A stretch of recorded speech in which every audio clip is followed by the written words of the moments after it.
So we switched gear to another wound. This one was a bad infection with acute osteomyelitis. The patient has had a prior history of amputation of the fourth and the fifth toes and the fourth and fifth ray, but it appeared that it was regrowing some bony hypertrophic prominence underneath the ball of the resected fourth metatarsal head, and he had been lost to follow-up for several years. So he came into the emergency room, and this is what his clinical picture looked like: raging abscess, foul-smelling gas in the soft tissue, and acute osteomyelitis, and needed to be taken to the operating room for the surgical sharp wound debridement. You could see the fluctuant. There was pus tracking up from the plantar foot ulcer. That's the source of the ulcer, and extending to the top of the foot. So they had to do a flap wound opening up and resected the portion of the fourth and fifth metatarsal stumps. This was supposed to be a staged surgery. Patient bled well intraoperatively. We started him with daily packing strips. Plan is for long-term IV antibiotics, and we also plan to return back to the operating room in 4 to 5 days for a flap wound closure in the form of a local advancement flap. This was the return to the operating room after 5 days, and then I was able to close the wound, used a Hyomatrix type of skin substitute over the incision site. But these wounds are always tough to manage even post-operatively. We noticed that he was having some moisture issue along the edges, and at this point we were able to get some Tritech Silver into our hospital, so we started using that to cover the deficit and also for moisture control, because if it's not well controlled, then we're going to have a full thickness dehiscence. Over time, he did have some dehiscence dorsally. He has issues with compliance. He doesn't feel the pain, so he sometimes walks on his foot.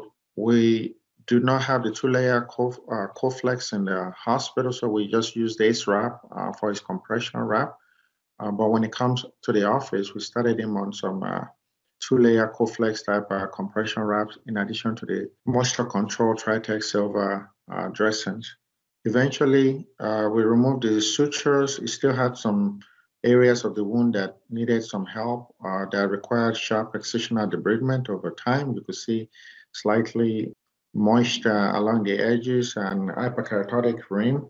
Someone that's supposed to be non-weight bearing but continues to show up with callus buildup around the edges of the wound.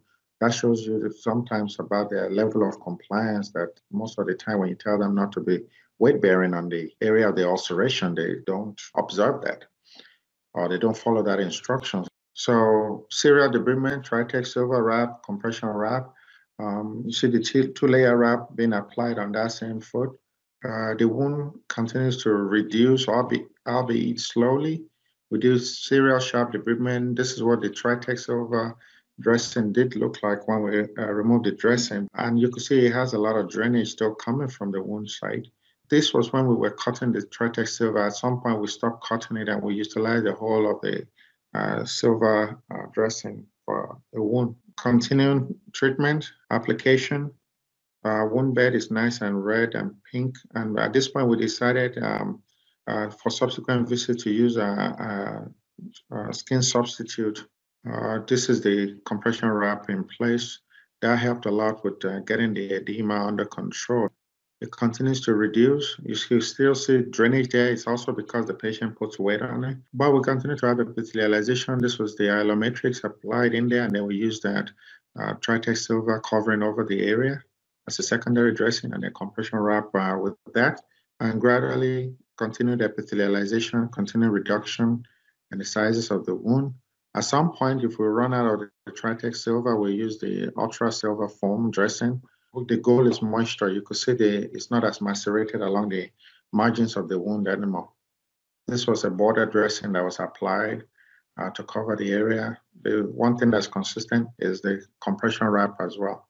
We're able to get full epithelialization of this chronic, difficult diabetic foot wound. Of course, this patient is at a high risk for recurrence. We got him in a compression sleeve Juxtalite to help manage his leg swelling, and they're supposed to use some offloading shoes.